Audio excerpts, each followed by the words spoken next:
Funny, we usually do it for the interview. As we roll into the 8 o'clock hour, just kind of a little tease here with Langdon Cook, but we are going to roll on our weather forecast for you. Today we're looking for sunny skies. Enjoy them, 49 and 27. For Friday, more sunshine, 55 and 28, way better. And then Saturday, the clouds return, 57 and 37. On Sunday, the rain could return with a 20% chance of that. I won't even use the snow word. Cloudy skies, 51 and 32 for Sunday. Now, Monday, back to work, back to school. They're saying mostly sunny skies return, so we'd take that with a high of 54. We need more fall weather, please. Yes. We do. Trying to toss us right into winter. Not good for the mushrooms. Not good for the mushrooms. Anything. So I have a place up at, remind me, I have a place up at Kettle Falls, and I've got mushrooms popping up everywhere up there right now. Yeah, I bet you do. You know, it was amazing. Everybody was, crowding around after my talk last night with their iPhone, showing me pictures and stuff. And, those of us in this business, we like to remind folks, identification by iPhone is a really bad idea. Right. Yeah, that's how people. That's how you get sick. That's how they get poisoned. Yeah. Yeah. Those pictures. It's hard to tell, and I don't want to say, "Hey, that looks great," and then find out that they ended up in the emergency room. Oh, and you sliced it in half, and you talked about that. You really need to see these mushrooms in your hand and see the gills and the stems and everything, and pictures rarely reveal all that. Yeah. So in our first break, we always start off with some fun stuff and just kind of get warmed up. And one of those things is trivia. Would you be willing to play some trivia against Daisy? I guess so. I'm terrible at trivia. All right. Okay, we're in the same boat then. Okay. So is she. Just make up stuff. Okay. We had a gentleman, Barney Brockwell, yesterday. Oh my goodness, he was so good. He was. He's from WorkSource up in Colville, helping people get jobs and working with employers that need employees. And he was so good. What a natural on the radio. He was. Yes. He was absolutely crazy.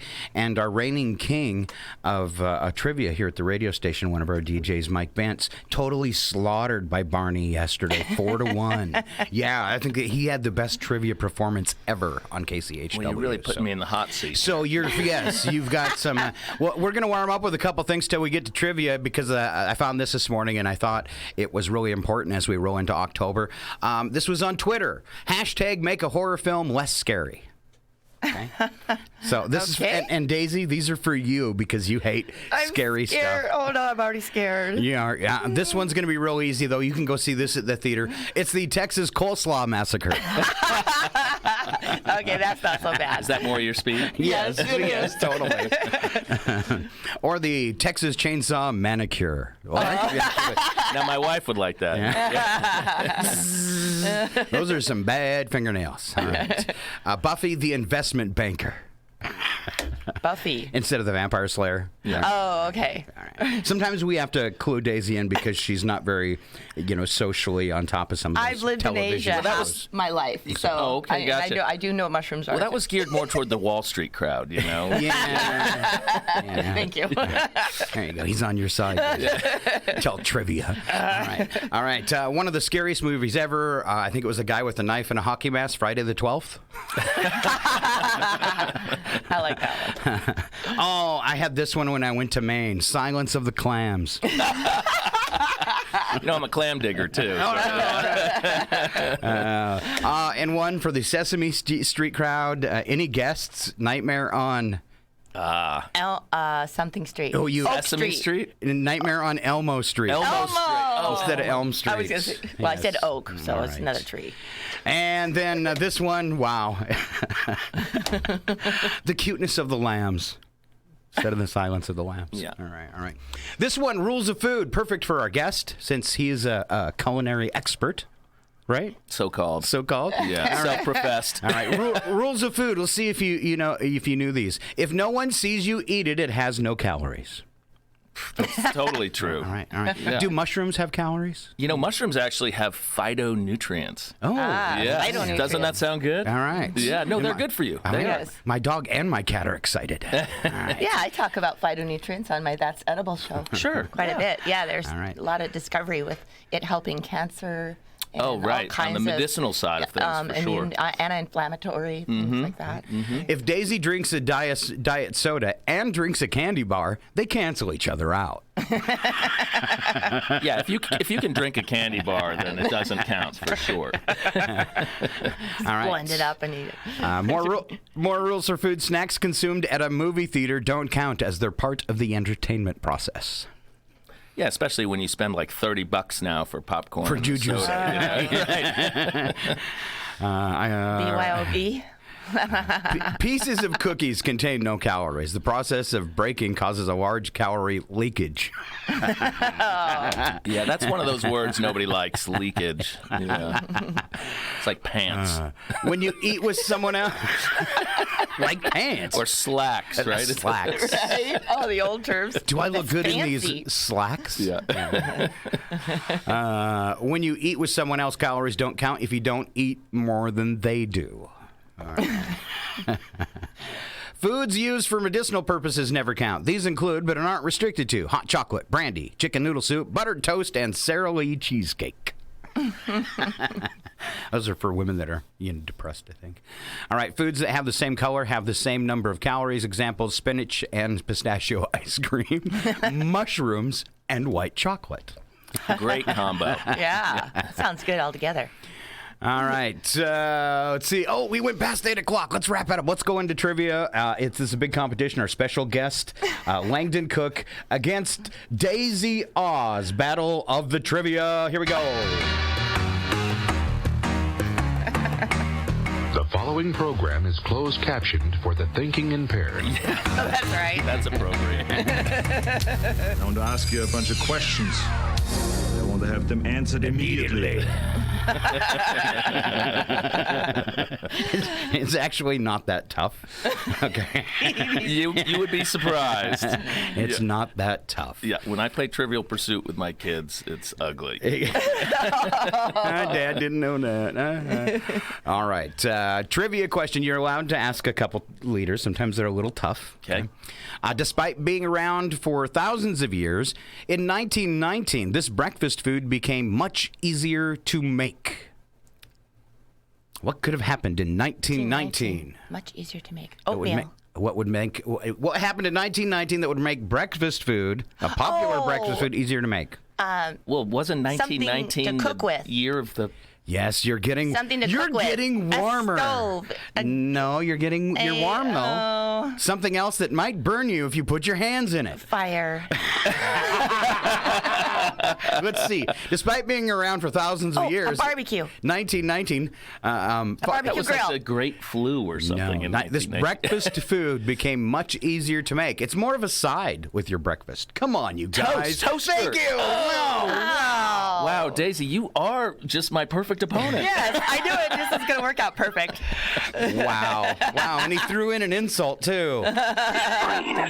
Yeah. All right. 78% of pregnant women say they experience problems with what?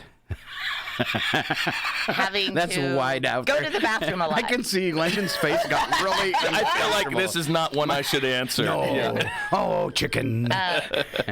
Colonel Sanders. Well, Having to go to the bathroom a lot. I would. Or this is stomach food, problems. is this still food related? No, it is not. This would be one of our normal processes of our day. And 78% of pregnant women say they have experienced problems with this. Normal process. Everybody has to do it. Going to the bathroom. I don't want to touch this one. And what's funny is she said that once, and I didn't acknowledge how it. about She's- tying their shoes? Tying their shoes. That is an excellent Getting guess. Think about what do you do before you're getting dressed? Shower. Before that. Getting out of bed. There you go. What do you do before you get out of bed? Oh my God. What are you doing? Sleeping. Ding, ding, ding, ding, ding, ding, ding, ding. Oh, let's check in with Arnold and see what he has to say about Langdon. It might be a tumor. It's not a tumor. Oh, okay. It's his brain. Yeah. Sorry. Yes, 78% of pregnant women say they experience problems with sleep. All right, let's see. So it's 2-0, I Daisy. wasn't one of those. I wasn't one of those having problems with sleep, so I right, guess I all right. couldn't relate. All right, there are about 226,000 of these in New York's Central Park. 226,000 of these in New York's I've got a Central guess. Park. Okay. Pigeons. Is that not the right answer? 26,000. Let's see if it's the right answer. Bums. No, you got the wrong number. This is 912. Yeah, no, it's not the right answer. Okay. Daisy, you want to take a crack at that one? Oh, What do most parks have in them? I mean, Benches. You know, if you didn't have these in Trees. it, there you go, Daisy. Oh, all Sneaks right. in. Yay! second. Houston, we have a problem. Yes. All Daisy right. got one. Wow. Because what am I going to do if there's I need a tiebreaker or something? All right. 2-1. Dun, dun, dun, dun, dun. Last trivia question. You can sew it up right here, Langdon, or we could go into super sudden death overtime. This could be great. It could be our biggest YouTube video yet. All right. 14% of people who run for fitness think this about themselves. That they're hot. That they're better than everybody else. Ooh, more the opposite, Langdon. really? Yeah, so if you kind of That go they in that. Keep going with that. Really? That they need to do better. That they're overweight. Oh, you're getting warmer. Okay. You're getting warmer. 14% of people who run for fitness think this about themselves. They look funny. Yeah! Langdon takes it. Good. Woo, Langdon! Daisy, were you just going easy on me? Never surrender. See, I do have my coffee here with me, and that's helping. Yeah, mine too. All right, Makes you jittery, but all it's right. still good. All right, Langdon, that $20 you flipped her really paid off. You get a free book, Daisy. Cool. All right, usually we take, this is great for Halloween. Before we go into our next set. Who makes it has no need of it. Who buys it has no use for it. Who uses it and neither see nor feel it. What is it? I'll read it one more time. It has to do with October. Who makes it? Who has no need of it. Who buys it has no use for it. Who uses it can neither see nor feel it. What is it? A ghost. Oh, That's well, it could be later on. You're on the right track. He stumped me. Yeah. I rised up and I said, I want to suck your blood. What was I sitting in? Coffin. A coffin. Who makes it has no need of it. Who buys it has no use for it. Who uses it can neither see nor feel it. It's a coffin. Okay. All right, there you go. Ba-boom. And now something official as we go into today's interview. Special report in. Fresh off the tracks of the Chihuahua Library. And welcome to the KCH studios once again. It is Langdon Cook, a world-renowned mushroom expert. Do you have an official title that you give people, like your elevator pitch? Oh, you can call me an author. An author. Yes. All right. Yeah. All right. Author Langdon Yes, Cook. author, lecturer, and educator on wild foods. How about Nice. that? Yeah. I like that. And you are very well known. We were checking you out online. And it's cool when we find somebody you can see that's popped up everywhere in the country. And then they're like, all right, we got him in our studios. That was Daisy's goal. Shooting to be nationwide here. Yeah, I liked that you traveled around to the libraries, and I noticed that you were written up in a few magazines, Bon Appetit, Seattle Magazine. You actually write for Seattle? I was a columnist for almost a decade for Seattle Magazine, and in Bon Appetit they did a profile of me, which was really fun. Yeah, Whole Living, Salon.com, National Geographic Explorer, Eating Well, Outside, Gray Sporting Journal. Quite a few there. It's been So fun. really, really fun. Yeah, and you've got some awards for your books. Upstream, Searching for Wild Salmon from River to Table. And didn't that one make an award in 2017? Yes, that was a finalist for the Washington State Book Award. Okay. That's my most recent book, all about wild salmon. Sweet. And then you've got the Mushroom Hunters on the Trail of an Underground America. And that's a winner of the 2014 Pacific Northwest Book Award. That's right. And we'll Yeah. definitely talk about that a little bit today. Okay, Yeah. sweet. Well, let's start off. Let's find out a little bit about Langdon Cook. You told us off mic or before we started, that you were from the Seattle area. Tell us a little bit about you and your life and how you got to where you are today. Sure. I've lived in Seattle almost 30 years, but like so many people in that area, I came from somewhere else. From New England originally, moved out to the West Coast as soon as I got out of college. In fact, the day after I graduated, I drove west and grew some moss on me out here and stuck around. And I mean, this is my place. Right. I love it in the Pacific Northwest. Always been an outdoorsman, just love going hiking and backpacking and mountain biking and skiing. And there was a certain point where I realized that you could be 20 miles away from the trailhead and still have a really good meal out in the woods. And I like to eat well. Right. If you know a little bit about the flora and fungi, and you can catch a trout and do those sort of things, you can eat very well in the backcountry. So I just started adding these new wild foods to my plate with every trip, learning about mushrooms and wild greens and berries. And, over the years, I just developed this repertoire. And as a writer, I sort of just had this eureka moment where I realized, wait a second, these are great characters. The foods themselves are really charismatic, and then the people who harvest them are super fascinating too. Yeah. Wow. And So it became like a passion. that's right. And I just started sort of following the circuit around, getting to know harvesters, writing about these wild foods, going on trips with my friends who would become characters in my stories. And, Nice. Yeah, and so it's been really fun. And my wife thinks it's a total racket because, by day I'm out in the woods tramping around, and then at night I'm hanging out with chefs, eating rich foods and drinking wine. And she's like, give me a break. It's like somebody going to work saying, yeah, I got to go to work. I'm going to do my radio show. Exactly. And play some music. Yeah. Rough. Oh, I broke a nail. So you've got a kind of a cool life here, and I'm always thinking media, and because you're like part survivor, and you're part culinary. So why don't you have a television show? I'm making my own dinner. I've had some small parts here and there, and done some TV, which has been fun. I never expected to walk through that door. I have to say, the last sort of 15 years, it's just been one surprise after another. Because that stuff's really hot right now, and you're very personable, and I could totally picture a show like that. So. Well, we've done some things, and nothing has quite crossed the finish line yet, but some small parts here and there.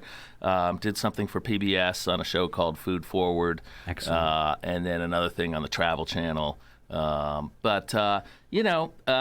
I'm just open to possibilities, and the writing is really ultimately my sort of first love. All right. And that gets me out meeting these people because I have to find good characters, people who can talk, Right. I turn on my tape recorder and let it go, and I let them do all the work, and I edit it, and then I kind of weave them into the story, and there's always crazy adventures that ensue. My stuff is very narrative. These aren't field guides or cookbooks or anything like that. They're stories about people out there doing this kind of stuff. Wow. Yeah. I'm just going to do a quick reminder that we are live on YouTube right now. If you want to hop on and go to KCHW Space Tube, it'll pop up because we're live, and you can actually see Langdon and take a look at his books. He's also brought some mushrooms that we'll be showing it a little bit, so feel free to log on there, or as well on the KCHW websites through kchw.org or northernlightspublicradio.com. You can watch live there right now too. We're going to pop those books up on the screen, and Langdon, give us a little description of each of them. Sure. Let's start with the top one. Can you see that there? Yes. Okay. Do I need to grab it or point No, to it? you can. It's totally on the top. You just give the cool. title, and everybody can see it. That's my first book. It's called Fat of the Land: Adventures of a 21st Century Forager. And there's 15 chapters, and each chapter is on a different wild food that you could forage in the Pacific Northwest. So everything from razor clams to morel mushrooms to fiddlehead ferns to huckleberries. There's a lot of natural history and culinary information in these essays, but they're also stories about my adventures, kind of going in search of these foods and with my friends and cooking up just great feasts in the outback. And each chapter, here's the hook that got this book published. All right. Each chapter ends with a recipe. Oh. Yes, yes. So like my famous morel gravy is in there. So it's kind of almost like a treasure hunt at the back, right? You can listen to your stories and read them, and then go out and create your recipe, right? Yeah, the stories probably tell you just enough to make these really dangerous. Do you have a disclaimer at the front? I should. Yeah, I really should. Because Daisy does a show, and it's called That's Edible, and she does some stuff that is wild herbs and roots and stuff like that, and we had her put a disclaimer on the front of it just because we have to. You don't want somebody to make Yeah, not a bad idea. Yeah. Well, I know at your presentation, you kind of did that flow as showing the mushroom and then going into something, how to make, a sauce that you make with it. And I thought that was really cool. I want your nettle sauce. Oh, the nettle sauce is incredible. Totally. And, I freeze my nettle pesto in ice cube trays, and then I pop them out. So each little cube I call a nettle pesto pop.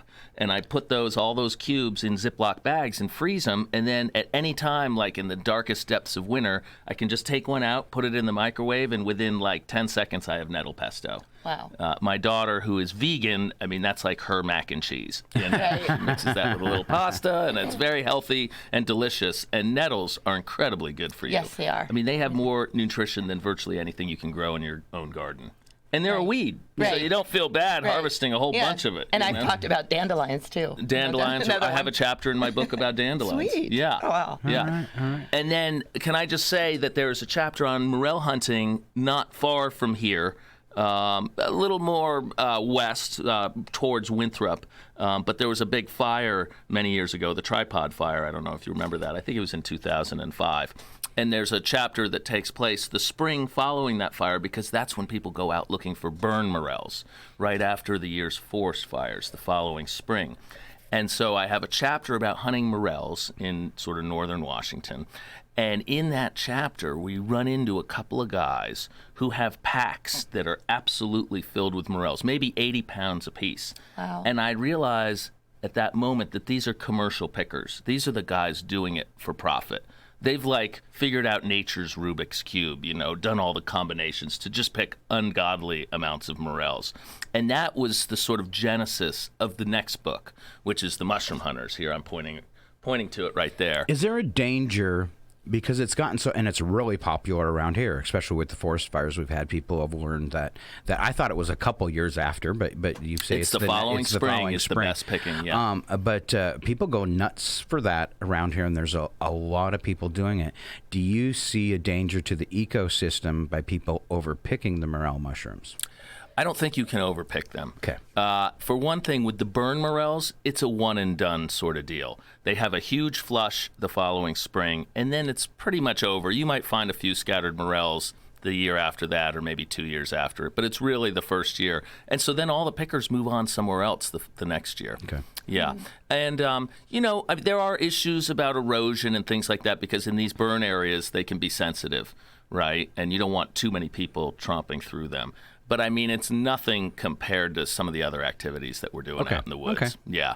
I think in general that foraging is just a great way to sort of reconnect with the landscape, and it's not hard on the environment. Okay. Yeah. All right, let's talk about your mushroom hunters. Yeah. This was a super fun book to write. So in Fat of the Land, I had that chapter on morels where I sort of got introduced to this sort of very secretive underground economy of wild pickers and brokers, and then the chefs who are using the wild mushrooms. And I decided I really needed to sleuth it out, because as it turns out, this is the largest all-cash business in North America. That's legal. And so I got on what's known as the Mushroom Trail. And the Mushroom Trail basically extends from Northern California all the way up to Alaska and then east to Montana. And in that, if you draw a circle around that area, call it sort of the greater Pacific Northwest, you can hunt mushrooms every day of the year.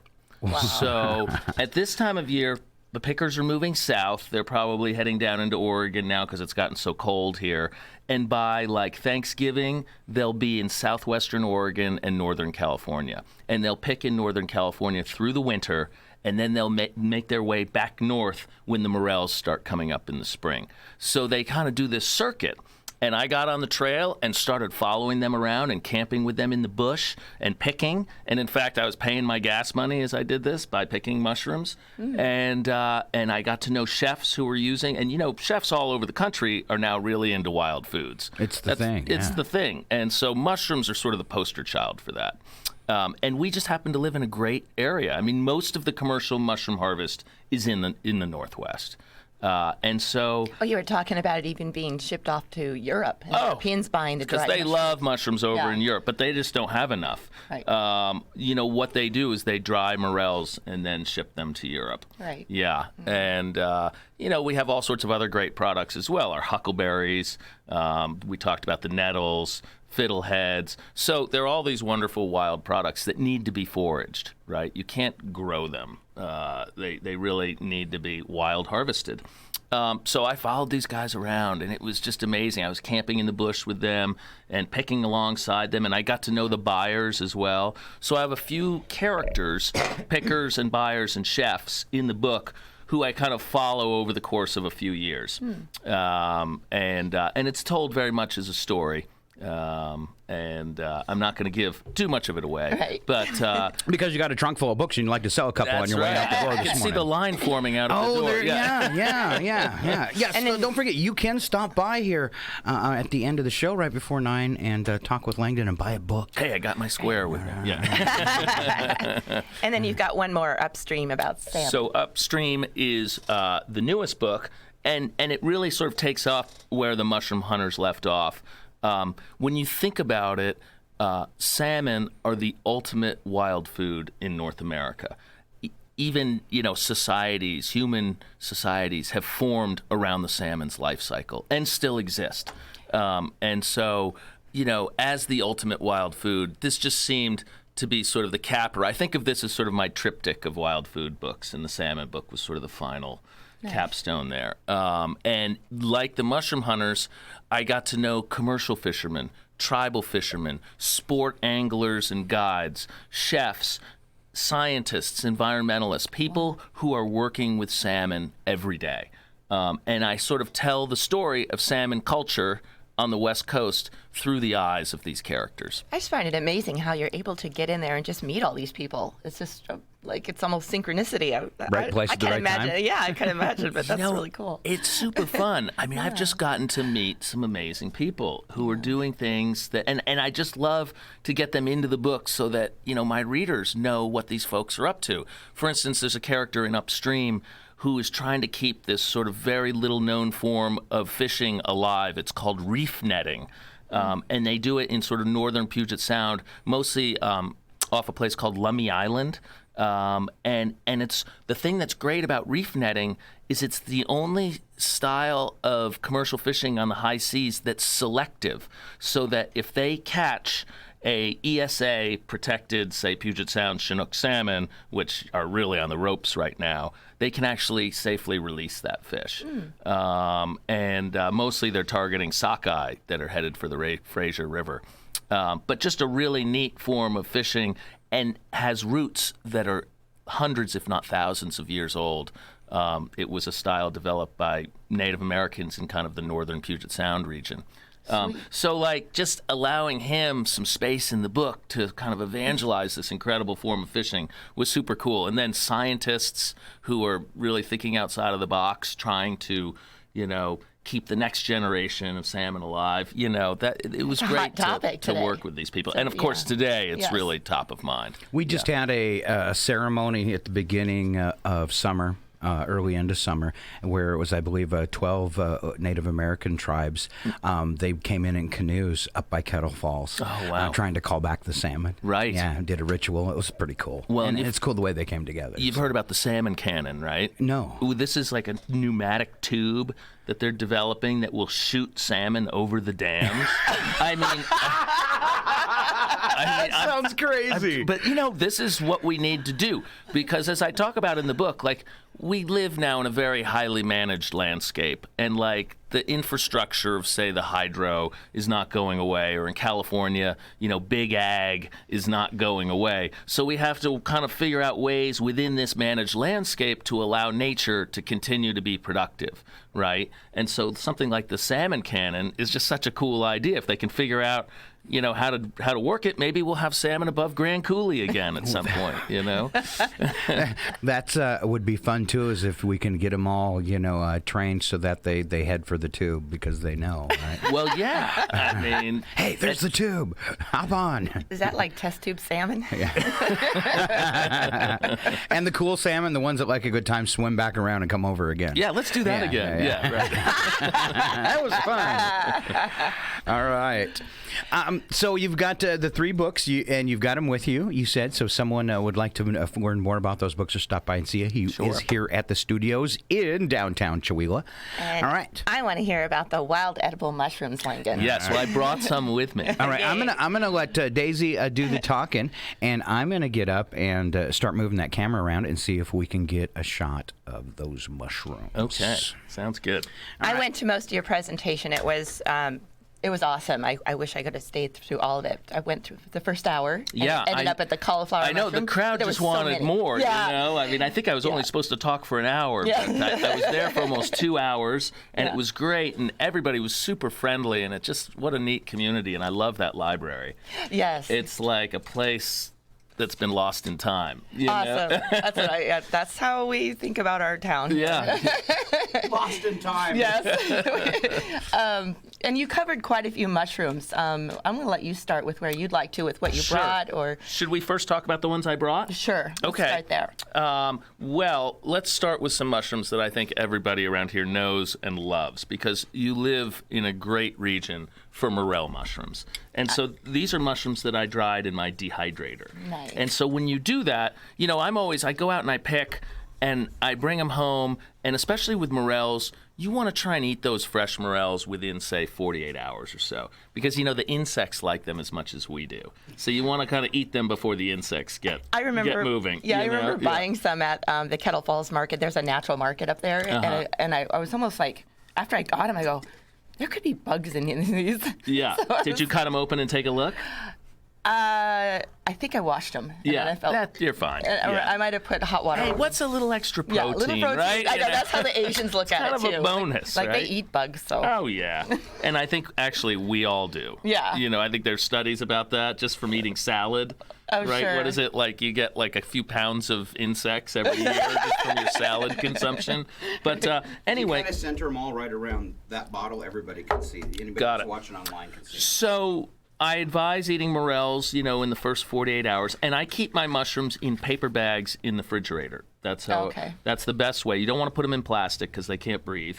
Paper bags are great, and then I try and eat them fresh right away. The ones that I don't eat fresh, I put in my dehydrator. So that's what we've got here. And I just, I love giving these as gifts. Like holidays come rolling around. My relatives love getting bags of morels. Well, and they're really spendy to buy. This little tiny ounce of ounce is like what, $5 or something like that. It's at least. crazy. It's probably more than that. Yeah. Here, I want you just to take a little whiff of this. I would love and if to. you want, you could take some out. Okay. Oh, kind of musty. Yeah, and so what you do is you rehydrate them with just hot water. Very mushroomy. And in like 20 minutes, they're rehydrated. Not only do you have a mushroom that's almost as good as it was when it was fresh, but then you have this stock that you've created with the water that you've covered the mushrooms with, and you save that for your cooking.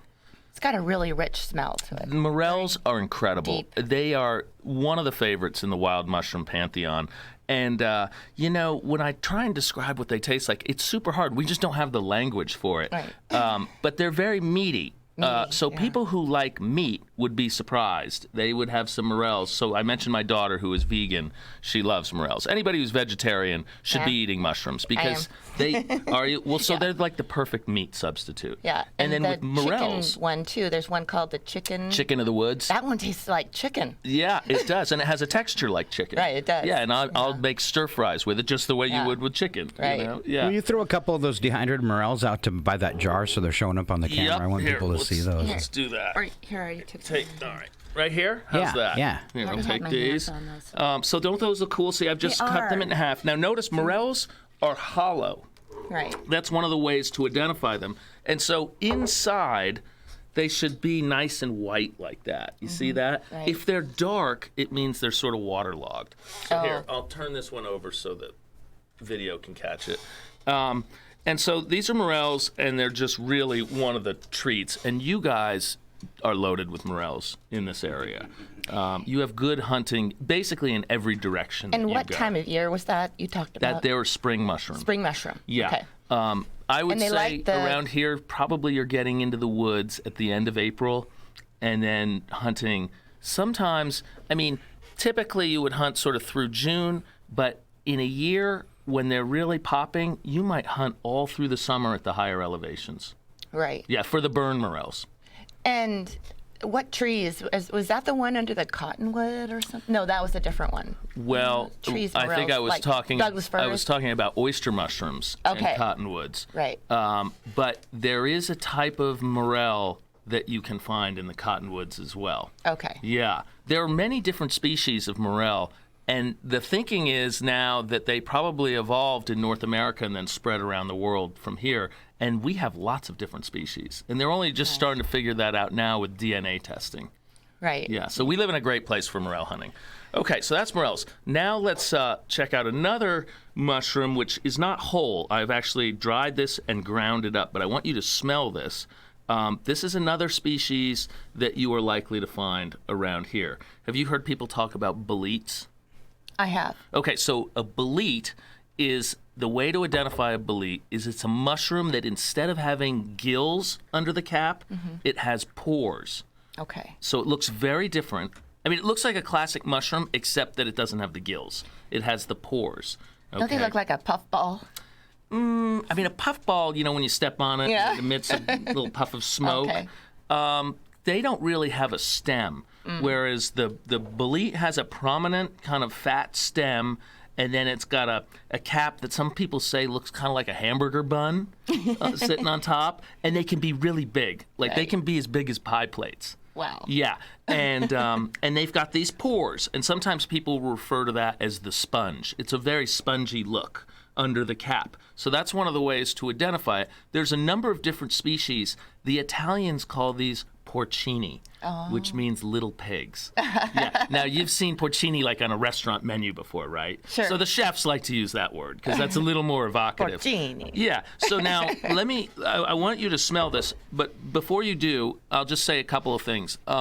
Porcini, when you eat it fresh, let's say you saute it in the pan in butter, or you could even like slice it and put it on the grill because they're pretty tough mushrooms. They stand up to a lot of cooking.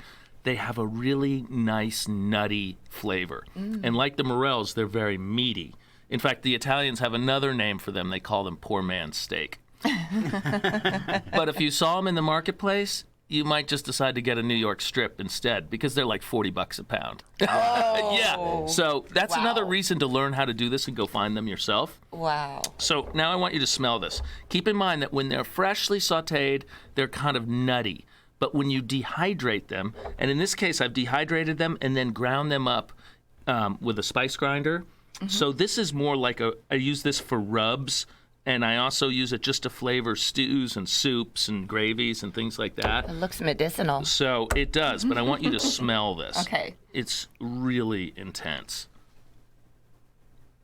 Ooh, it's almost got a little sweetness to a deep, like musty, Deep, earthy, right? musty. Yeah. With Like for me, when I smell tinge of porcini, sweetness, though. and a little bit of sweetness Teeny. for sure. Yep. No, I a think you're- nutmeggy or something. Excuse me. I think you're right. You guys are nailing it now. Here, give me some more of that. That's really good stuff. What kind of mushrooms are those, Langdon? Yeah. Well, that's a whole nother subject. Maybe for another Off time. air, I'd love to talk about that.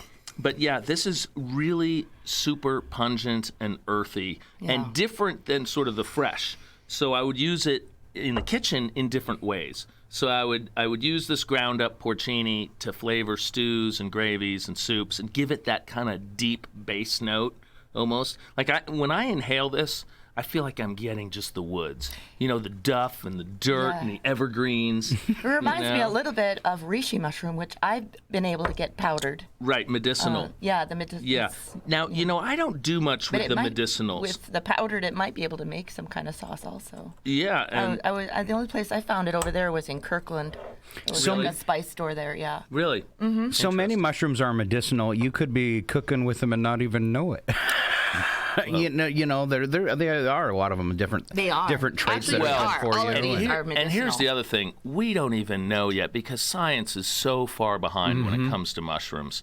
You know, some of these mushrooms that we eat, for instance, so I just showed you the king bolete mushroom, porcini. Right. There's a fall variety and a spring variety. And those are actually two different species of bolete mushroom. And the spring variety only got a Latin name in 2008. And yet, Italian Americans in California have been eating that mushroom for 100 years. So, because they came over from Italy, you know, settled in the sort of the Bay Area, and 100 years ago they're like, oh, porcini, you know, and they've been eating it for 100 years, and it only got a Latin name a few years ago. Well, then before that, the So- natives, I'm sure, were, you know.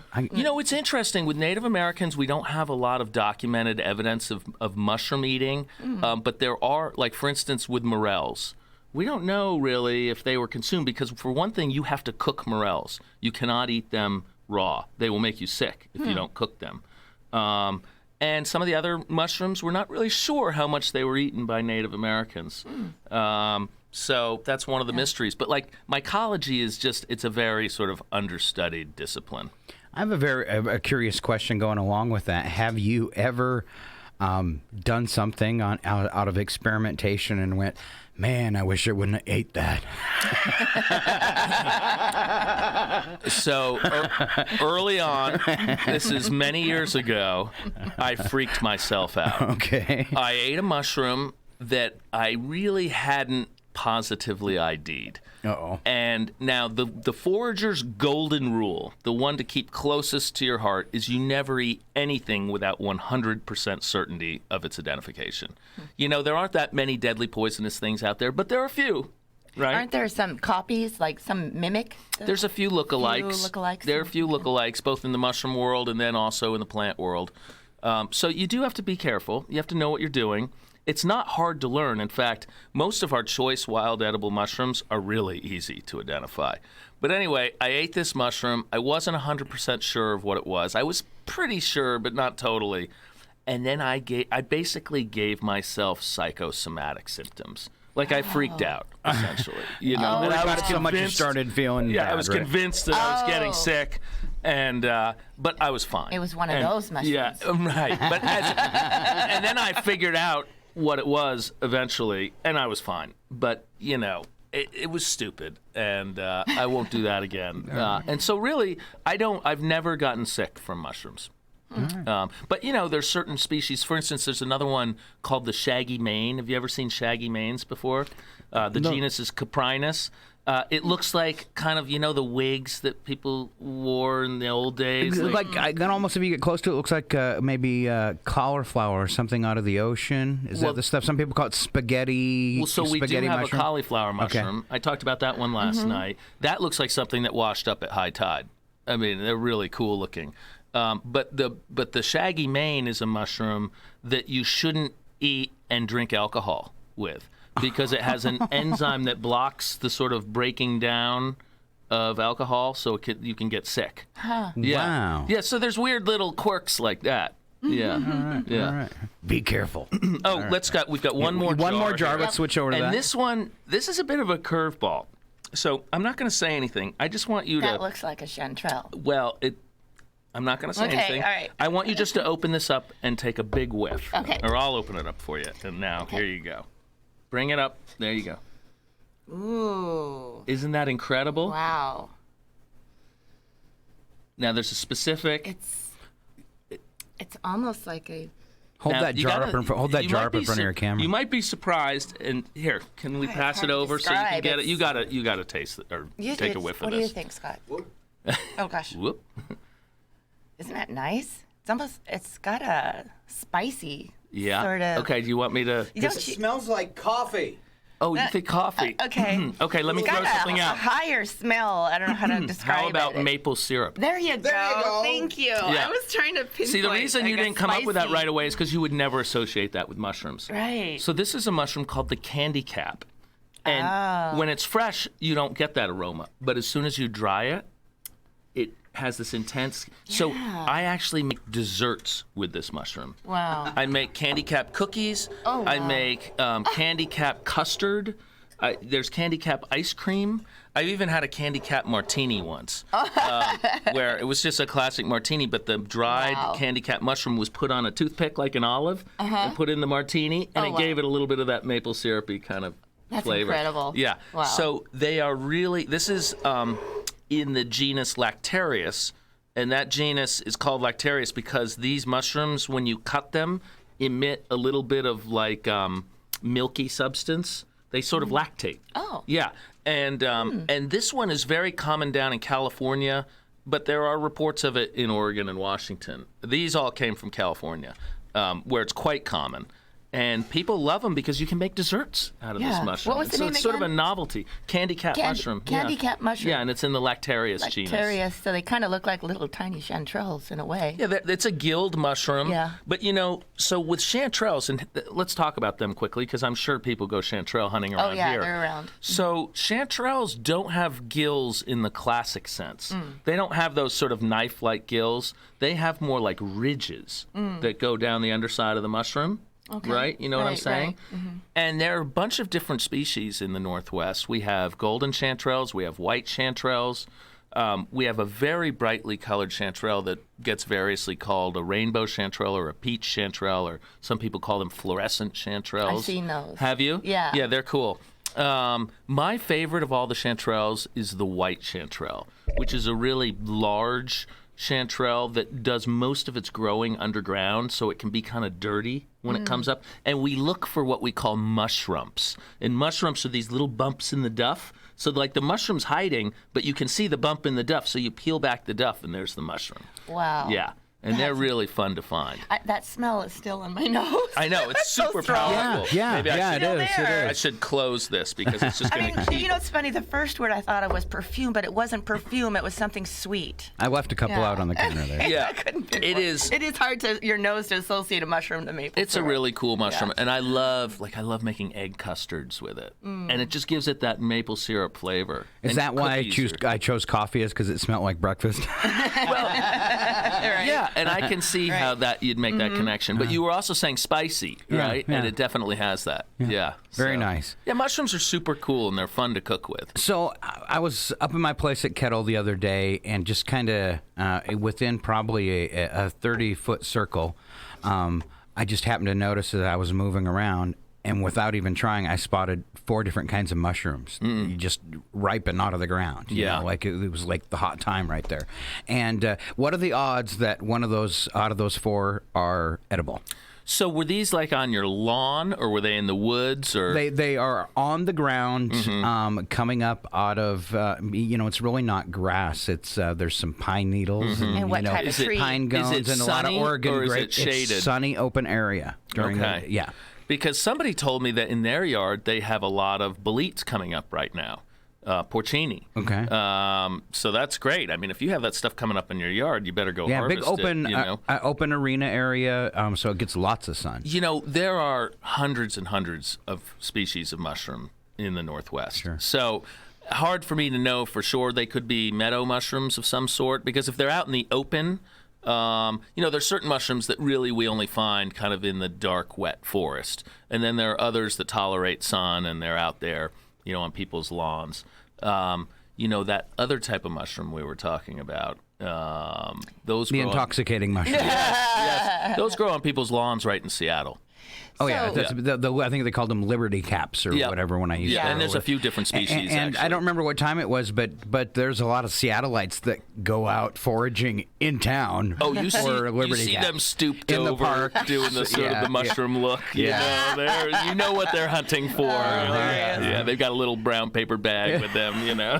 I have a question about that on that same page of where to hunt for them. In general, do you find that under trees, like you were talking about under the Douglas fir, the cotton? Yeah, right. Do you think in general mushrooms under trees or growing off trees are pretty are edible or safe? Okay, do we have time for a quick sort of biology lesson? Yes. Okay, Yeah. sure. Okay. So mushrooms have kind of 3 basic strategies for survival.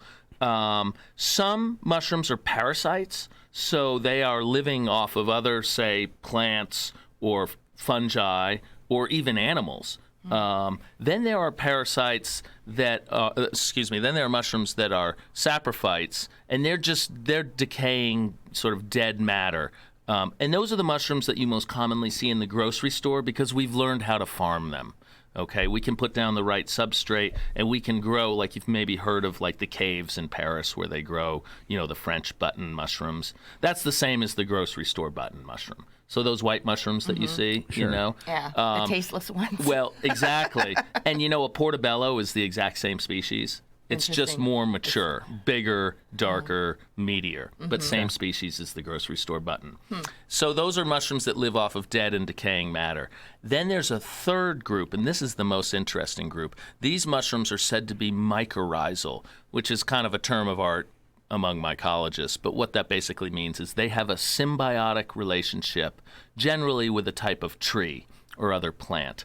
And so, when I'm teaching classes and taking people out to the woods and they want to know about mushroom hunting, the very first thing I say is never eat anything without 100% certainty. The golden rule, as I mentioned before. The second thing I say is, and this is not intuitive, but I say, if you want to find mushrooms, learn your trees. Yeah. There you go. So the mycorrhizal mushrooms have these connections with trees. And basically the way it works is the tree and the mushroom kind of exchange nutrients and water and things like that, and they help each other. And so they have specific host trees that they live with. And so, for instance, if you want to find chanterelles or porcini or hedgehog mushrooms or black trumpets, so many different really wonderful edible wild mushrooms that we see on restaurant menus. Most of those mushrooms have tree associates, so you need to learn the trees. Nice. Yeah. I like that. Right. So, for instance, with chanterelles, with the golden chanterelle, they really like second growth Douglas fir. And so that's why our timberlands are such great places to find yellow chanterelles, because those second growth Douglas fir forests just produce them. All right. Yeah. So we're running out of time here, and I want to talk about places you're going to be, give you a Sure. chance to do that, and places where people can find you online. I know you had mentioned Instagram accounts and stuff, so give us a rundown of, I guess, where we can find your books, where we can find you online, and then where can we find you in the next few days? All right. Let's go through the whole list. Okay. Online, you can find me at langdoncook.com. That's my website. So you can just Google my name and find my website. And then my books are available at, quality independent bookstores all over the place, and also, of course, on Amazon.com. And today in the trunk of your car. And today in the trunk of my car. And here I am in the parking lot of the radio station if you want to catch me while I'm here. But I will be in Kettle Falls tonight, giving a presentation at the library there at 6 p.m.